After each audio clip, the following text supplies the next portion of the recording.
Okay, so let's talk about another state of consciousness, which would be when you have an altered state of consciousness thanks to some kind of chemical that you've consumed, drugs.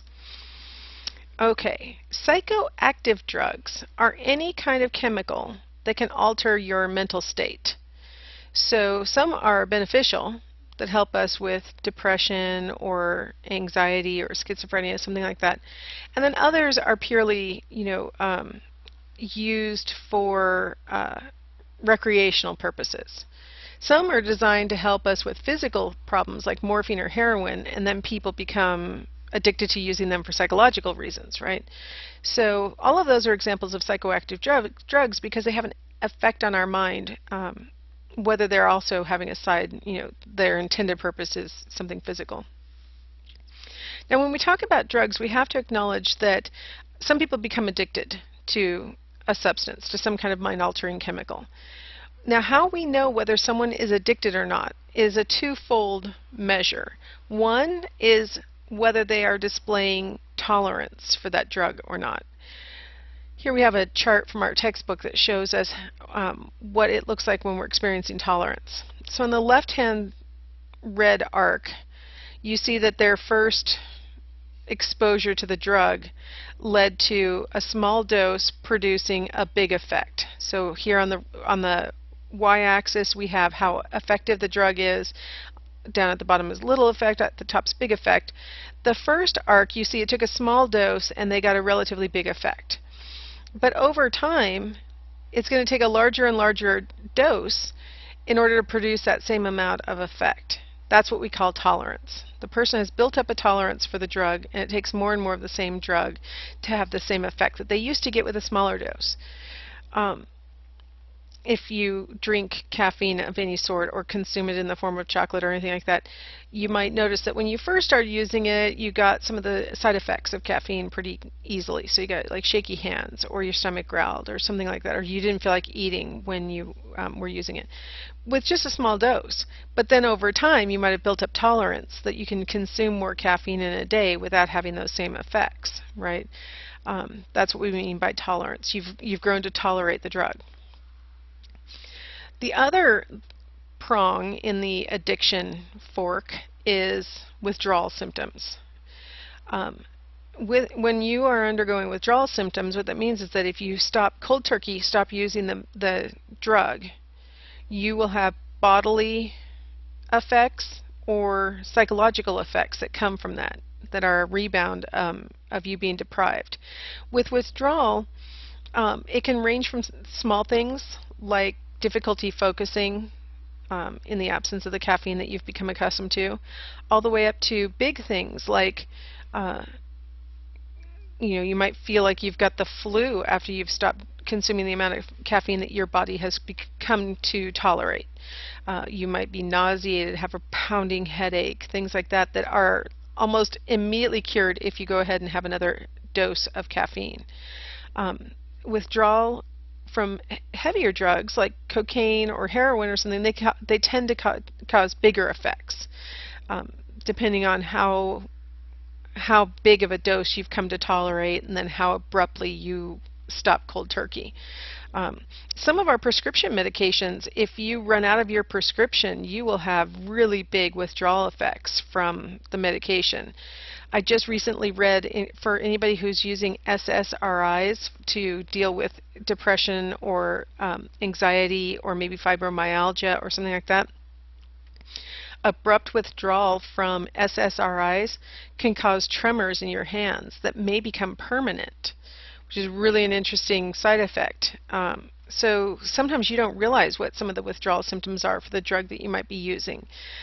So that's what we mean by addiction. You have developed a tolerance for the drug, and upon withdrawal, you have some kind of negative side effect. Now, one of the things people oftentimes say about marijuana is that you can't become addicted to marijuana. Now, that's kind of a misnomer, because you can become addicted to marijuana, but most people don't show both sides of this definition. One of the things that's interesting about marijuana is that once you use it, it takes a smaller dose to achieve the same effect the next time. in part because it doesn't fully leave your bloodstream for 28 days. So if you use again within that 28-day period, it's like you're sort of just topping it off. So it's not that you literally need less to achieve the same effect. It's that it takes less to bring you back to the same level of intensity. And then the other thing people will often mention is, nobody ever goes into withdrawal from marijuana. Well, again, it takes 28 days to leave your system, so it's less likely that if you go cold turkey, that you'll have the physical, like throwing up that might go along with heroin, or the pounding headache that might go along with cocaine, because it leaves your body more slowly. Now, I think everybody can agree that all the things I've mentioned so far, caffeine, heroin, marijuana, all of these, you can display dependence, where the use of this drug has an impact on your everyday life. That if you go without the drug that you've become accustomed to, you may think about it a lot. That anytime you're with friends that you used to use it with, it makes you think, hey, we should do those behaviors again. Like I'm thinking of coffee. You've got these rituals that go along with it. And you have certain friends that you would go out and have coffee with. And then when you see them again, you're like, shouldn't we be going out for coffee? Oh yeah, that's right. We all decided we didn't want to drink coffee anymore. Even if you decide you're not going to do it anymore, there's still like habits that go along with these drugs that we all in varying ways consume. And not using them anymore can have an impact on our daily life. We display sometimes physical dependence, that's the addiction that I was talking about, and almost always psychological dependence, where we've kind of got our day built around certain things, or that when we have certain events happen, we want to do celebrate with some kind of chemical or whatever. My dad used to be a salesman, and when he quit smoking, the hardest thing for him was when he'd have a big sale and he'd be all happy, and then he'd come out of the sale, and normally for the previous 40 years he would have a cigarette afterwards. And once he stopped smoking, he had this psychological dependence where it's like, I want to have a cigarette, but he wasn't physically addicted to nicotine anymore. He had used Nicorette gum and gone through the whole withdrawal process, but he had certain psychological triggers that made him really long for cigarettes again. That's what I mean by psychological dependence. After a meal, former smokers oftentimes will say that'll be a time when they really want to smoke. In the morning is when caffeine consumers who are trying to quit really want some coffee, right? These kinds of things. So, a person who's gotten all cleaned up at rehab comes home and sees their friends, and then it makes the psychological factors kick in again. So there's the physical side, which is addiction, and then there's the psychological side, which is in a lot of ways harder to break, because it's really hard to get us to stop pairing certain things in our minds. Okay. Now I'm going to talk about the different kinds of mind-altering drugs in 3 basic classes of drugs. If you study drug and alcohol behaviors in some other department, they may classify things differently. Some people in like criminal justice, they might compile them together based on what the law says about these chemicals, things like that. In psychology, we talk about these drugs based on how they affect your brain and your nervous system. So with depressants, all the things that get classified as a depressant are those kinds of chemicals that reduce your neural activity. That means it slows down your brain and your spinal cord, and other bodily functions. Might slow your heart rate, might slow digestion, things like that. So what falls into this category? Alcohol. Here we have a couple of bums on the street, and one says that is not one of the 7 habits of highly effective people. They look like they're former businessmen or something, right? So alcohol, barbiturates. These used to be a big thing when I was a teenager. This was like what the rowdy kids were supposed to be doing. I don't know. I am pleased to report I was not involved in that, but these are depressants, and a lot of them are pain relievers and anti-anxiety medications that people use on the street and sell on the street. Opiates, same thing. Opiates are derived from opium.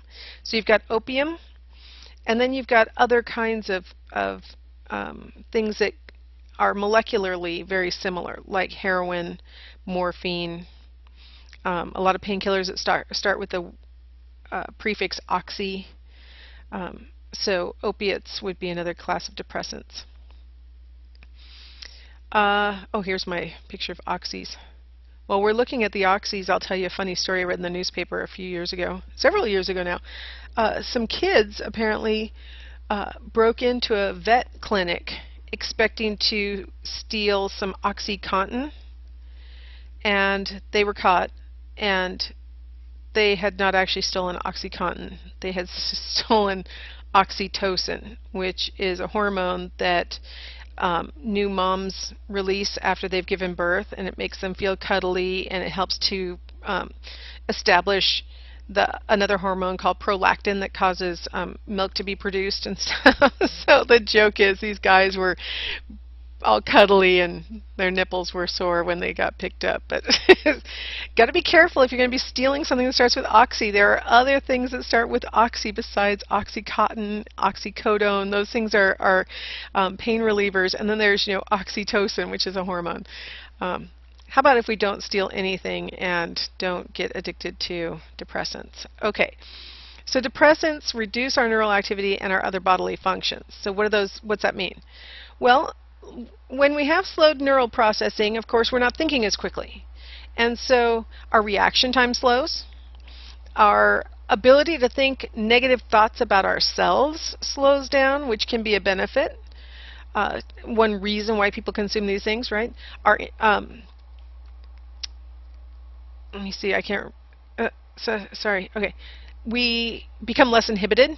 So like when we're at a party and we've been drinking, we're more likely to go talk to that person who, we find interesting, but maybe when we hadn't been drinking, we wouldn't have the confidence, right? By not having, our inhibitions ruling us, we may take bigger risks that can be beneficial. We also may take bigger risks that can be very detrimental. Like when I first moved to Washington, I remember reading in the newspaper that some kids got drunk, these were high school kids, got drunk and jumped off of a bridge into the river and didn't realize the river was only like 3 feet deep. And so one of them broke their legs and the other one broke their neck. Maybe I would like to believe that had they not been drunk, maybe they wouldn't have done that. I don't know, when we're dealing with impulsive teenagehood, put it together with alcohol, you definitely have some risky behavior going on. Now, another effect of depressants is that they reduce your memory formation because, for one thing, they inhibit REM sleep so that you never have that period of time when information is being transferred into long-term memory. As a result of being deprived of REM sleep, you don't grow new connections between existing neurons. We're going to talk about all this in a lot more detail when we get to the chapter on memory. But basically, when you make a long-term memory, it is the growing of connections between two neurons, and you need to experience REM sleep in order for that new synapse to grow. So you literally will forget things that happened while you were drunk or the day that you were drunk because you didn't get enough REM sleep the next day, that next night. It gives you impaired self-control so that things that you normally would know better than to do while under the effect of depressants, you may go ahead and do them. Impaired judgment, things that like better, unprotected sex, better than that. But when you're using a depressant, that judgment goes out the window. Self-monitoring. Self-monitoring refers to you looking at yourself and looking at yourself and seeing what other people might be saying about you. Sort of self-criticism. That tends to go down when you've been using a depressant, and so that can have good benefits for some people. If you're very self-critical, a nice depressant can maybe relieve some of your self-criticalness. On the other hand, it can reduce your self-monitoring to the point where everybody else is going, why are you talking so loud? Stop yelling, and you're like, I'm not yelling, you're yelling. That kind of thing. That's, your impaired self-monitoring. You have lowered self-awareness, lowered inhibitions, like I mentioned before, right? Here we have the brain damage that can be that can accrue when you use alcohol to excess over time. So on the top panel we have an MRI of a person who doesn't have alcoholism. On the bottom we have a person who is an alcoholic. And basically what you can see is that her cerebral cortex, you know, that nice cauliflower stuff that's all puffy in the lady on the top, on the bottom you can see that it's all shrunk. And so over time, these areas that are supposed to be growing connections and processing information shrink, and ultimately, even if she stops drinking, she's going to have chronically impaired judgment and self-control and inhibition, all these things, because of what she's done to her brain. Stimulants are the opposite of depressants. So whereas depressants slow down your central nervous system, stimulants speed it up. Speed up your bodily functions. So caffeine, nicotine, amphetamines, methamphetamines, cocaine, these are all examples of stimulants. Ecstasy, see, ecstasy is a tough one because ecstasy it's made from stimulants, but it also can have hallucinogenic effects. So I put it here, and then I will refer to it again when we get to hallucinogens. But these all speed up your brain, speed up your bowels, your heart, other things, so that you have some beneficial effects and then some that can be detrimental, just like with depressants. So let's talk about the effects. Faster neural processing, so you can think faster, that's good. Sympathetic nervous system arousal. Now this can be good, right? You're ready for fight or flight. So if you're in a scenario where you need to be ready for a fight or a flight, this can be beneficial because it makes sure that you are alert and ready.